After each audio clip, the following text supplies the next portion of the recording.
केंद्र सरकार ने 2022 और 2023 का बजट पेश किया है, इसलिए राज्य में वामपंथी जन संगठन लगातार विरोध प्रदर्शन कर रहे हैं।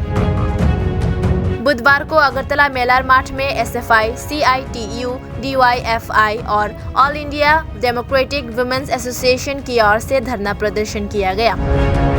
उन्होंने जन विरोधी और कॉरपोरेट बजट को जलाकर राख कर अपना विरोध प्रदर्शन किया। उन्होंने कहा, केंद्र सरकार ने देश की जनता के खिलाफ जिहाद घोषित करने के लिए ये बजट पेश किया है। अतीत में ये देखा गया है कि केंद्र की भाजपा सरकार द्वारा पेश किए गए सभी बजट जन विरोधी बजट है। परिणाम स्वरूप इस वर्ष पेश किया गया बजट गरीबों को मारने की नीति के लिए एक बजट है। वामपंथी जन संगठनों ने उनके खिलाफ ये कार्यक्रम उठाया है।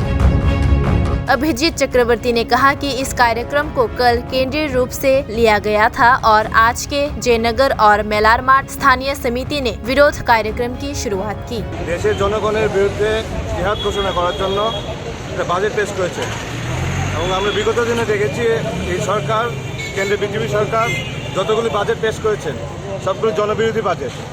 তারই ফলস্বরূপ এই বছরের যে বাজেটটা করলো এটা গরিব মানুষকে মারার জন্য যে নীতি গ্রহণ করতে হয় তার জন্যই বাজেট।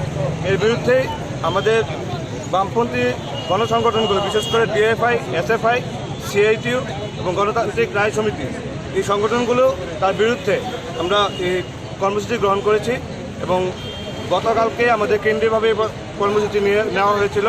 আজকে আমরা জয়নগর মেলা মাঠ লোকাল কমিটি এবং রাজনগর লোকাল কমিটি, দুইটা লোকাল কমিটির উদ্যোগে এই কর্মসূচি আমরা গ্রহণ করেছি। আপনার নাম? অভিজিৎ চক্রবর্তী।